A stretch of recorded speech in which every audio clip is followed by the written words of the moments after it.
Welcome back to the channel. Today we're not working on Honda, although Honda content will come again soon. It's had a big break, but we're back into things now. What we're doing is we're working on the Pajero, and don't go search what that means in Spanish because it's something rude, I believe. Anyway, today we are putting on front brakes, and I've been avoiding doing this for way too long. They're bloody ordinary, the brakes at the moment. What you need to do is to actually take the hub apart, so I'm going to put new bearings in it at the same time. And this being a lower model of the NL, it actually doesn't have the big brakes, so we're going up to the big brakes, and what that means is I need the caliper brackets and the backing plates, which I got from the wrecker. I'm putting on DBA 237, which is the disc, the bigger disc, and then the pads are the same for both of them. Basically the calipers stay the same, and all that you end up doing is moving the calipers out a bit, which obviously increases the leverage that can be applied. So anyway, let's get to it. As a couple of YouTubers that I know once said, step one, jack up the car.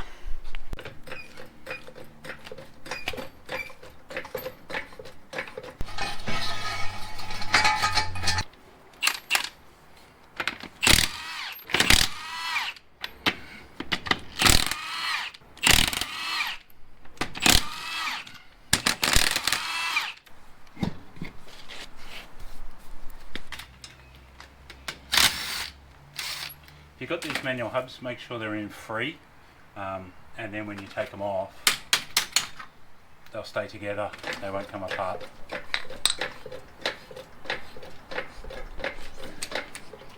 Then next, so usually if you've got your hubs that are not freewheeling, you just have these bolts.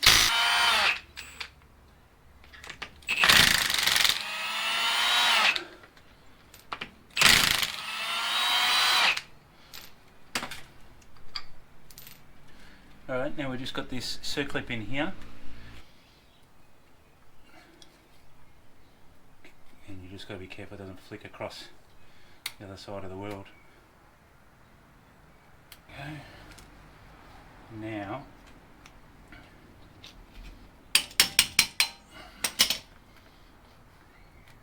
like that, and you just got two Phillips head screws that you can see there. There's these two Phillips head screws. They're usually not done tight unless the previous mechanic was not having a good day or something. This one's a bit tighter. There we go. Just make sure you've got the right size screwdriver. That's the key to getting some of those ones. And then this is like a little locking ring that needs to come out, and then usually you can just undo them, because this part here is just to hold the bearings together, so it doesn't need to be really tight. And now we're able to get the whole hub off. I just have to take the caliper off, so there's a couple of 14s on the back of that, and then we're almost there. So I'll undo those, and then we'll take that off, and then I'll show you when the hub's removed. So there's actually 4 17s you need to take off here.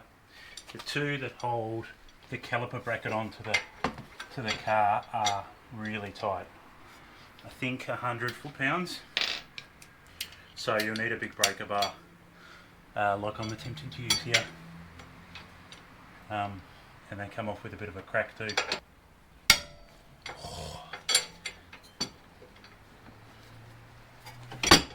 There we go. Once you've got the crack there, alright, you can just go back to your regular ratchet.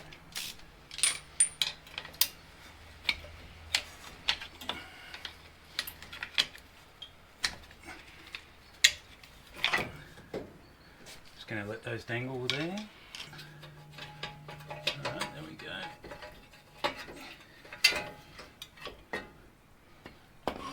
And we won't be using that, we'll be using the new one. And now that you've got that off, the whole hub should come off like that. Easy.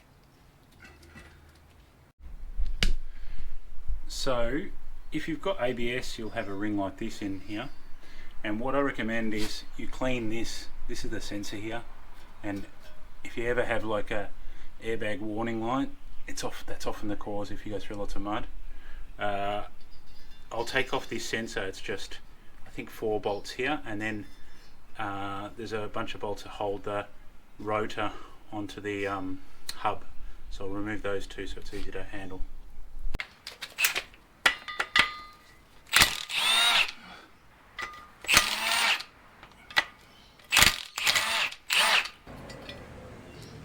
Once you remove those, you can take your ABS ring, and then you've got what is that, 6 bolts holding the rotor to the hub.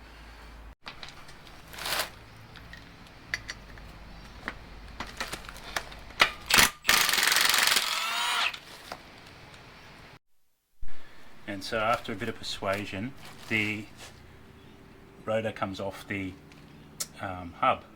You can see why I struggled a bit. I had to kind of get a cold chisel and jam it between and slowly just break the rusty seal off. So anyway, what I'm going to do now is I'm going to get these inner bearing races out, and what you've got to do is just kind of, they've got like a little groove in them here. You've just got to hit them with a cold chisel on the edge there, and it will kind of tap them out. It's going to be interesting to film, but I'll do my best. So what I got is one of these chisels, and I'm sure you're already typing in the comments that it's the wrong tool, and you're probably right, but it'll work. So you just catch the edge and hit it out like that, and there's two or three little spots where you can do it, and you just gradually hit the race out. It's going. They're in tight, but not stupidly tight, so it's not that bad.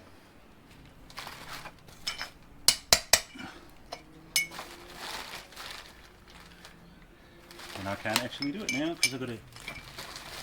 It's by the time it gets to this, down this low, it's like basically like that. So there's 2 of those, one each side. So I'll do the other one off camera, and then we can go about replacing them. So what we have is there's the same size bearing both sides, and it's set 47 that you want. So set 47 comes with basically a bearing and a race, and what we're going to do is just install the 2 races first. So comes with a bearing and a race. So what we're going to do is I'll put some grease around that. You sit that in there. I've got this tool that I got, which basically is the right size for hitting the edge of that, and it will hit it down into it. These are great. I've never had them before. I'll leave the Amazon link for anyone that wants one down below. Cheap, pretty cheap, and just makes this job easier. So I'm going to put this bearing somewhere not so dirty, and I'm going to lube up this bearing, and we'll tap it in. I'm just going to put a little bit on there where it's got to go, and a bit on here.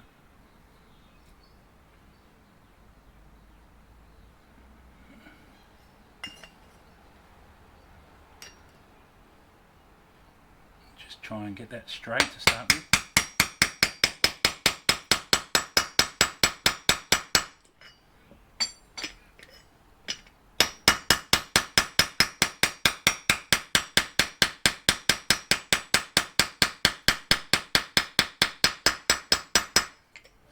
And you hear it change pitch when it's bottomed out, and that's bottomed out. So that's one installed. I'll do exactly the same on the other side, and then we can come back to packing the bearings. Alright, so the messy job, I almost run out of fingers to do the GoPro, but basically you just put some grease in the palm of your hand, and force it into the bearing. And what you're looking for is it to pop out of the top of the bearing. Yeah, you can see it starting to do that there.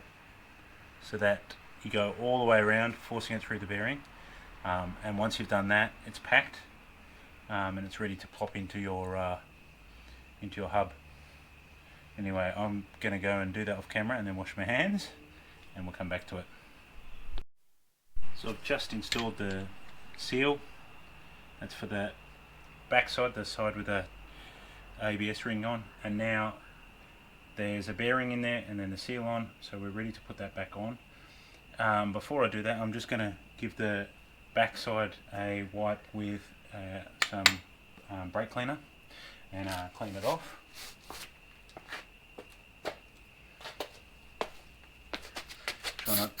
Try not to get it inside the inside what you've just packed, obviously.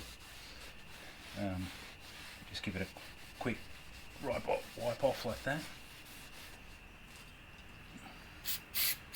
When they produce these discs, they put a protective coating on it, just so it doesn't rust while it's getting to the person who's going to install it. So one of the other things we need to do is swap this dust cover off. There's four. Well, they have Phillips head in them, but they're actually just a little bit. Usually they're really tight. So what I like to do is just crack them with a 10mm. Then you can use your Phillips head.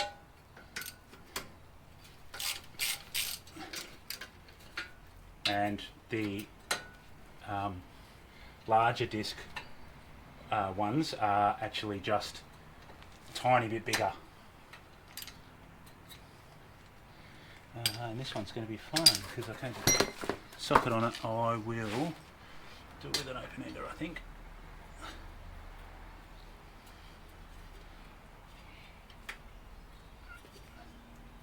I can get the open ender on it. No, I can't even get that on it.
So that's the new one, and that's the old one. So you can see they're about the same size as the rotor difference. My one was a bit bent here. I might chuck it on and then we'll bend it back. Just goes on the same way as the other one did. With the 4 bolts, and that's it.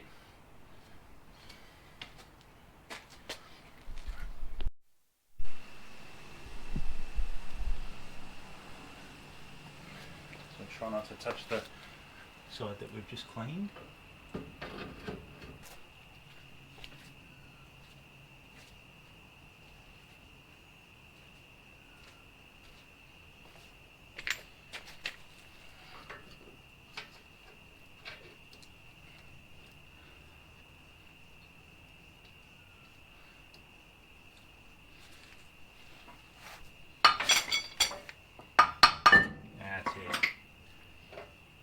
What we're looking for.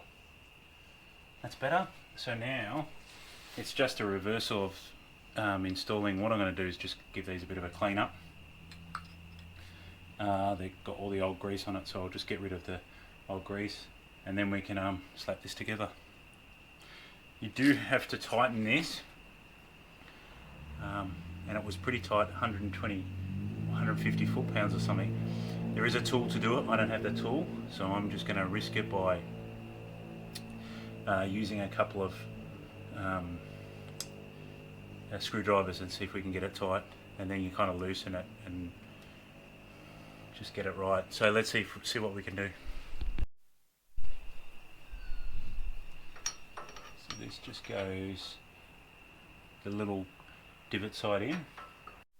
So I finally got that started. It was a bit of a pain for some reason. And then what we're going to do is just do this up as tight as we can. I've got a big flat head. I might just try and really crank on it.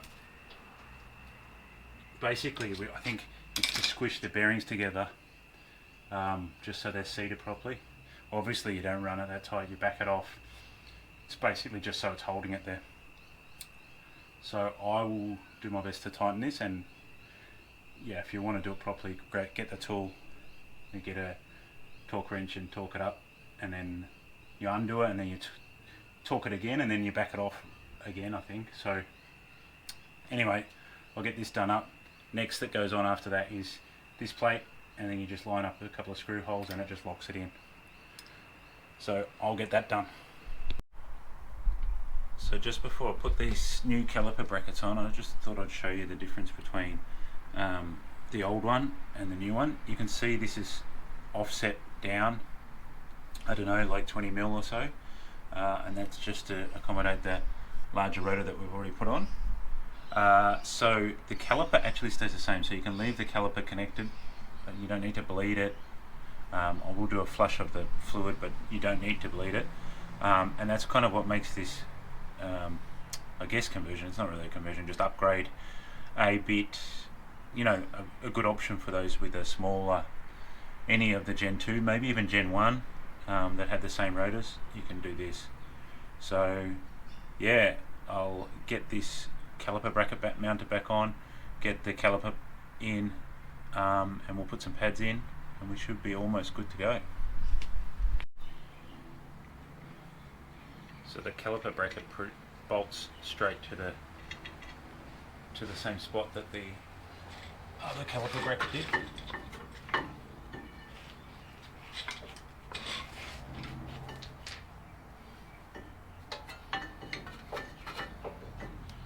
Like so.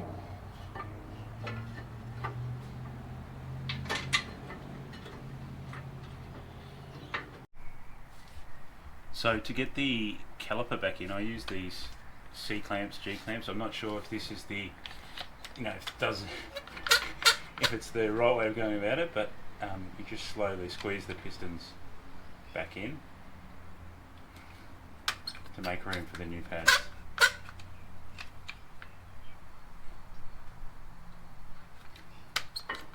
Like so. See, they're basically all the way back in now.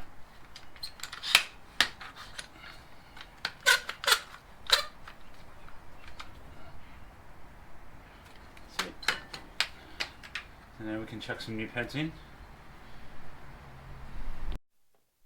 So now just going to put the pads in. The one with a little marker bit goes in the inside of the wheel. The rest it'll rub on the wheel, I'm pretty sure.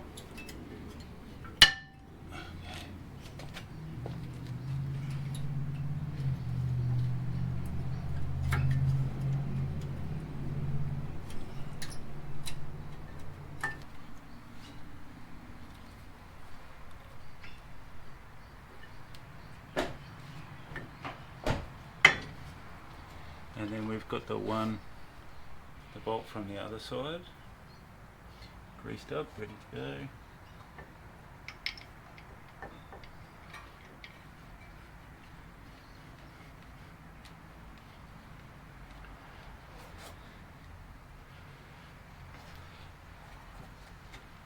And then I've just got to torque up those 4 bolts. The ones on the brackets are really tight. I'll put the specs in on the video. These ones are not so bad. And then yeah, we just got to put the front thing, hub back on. It's a manual hub, it'll just go on like that, circlip, and then yeah, we're done pretty much. Alrighty, so it's been a couple of months since I did the videos on the brake change. I actually had forgot to do an outro, so I'm just doing a bit of an outro now. The brakes are awesome. I've had them on now for a couple of months. They are much better than what was on there before. That might be partially to do with the pads and rotors needed doing anyway, but it's chalk and cheese.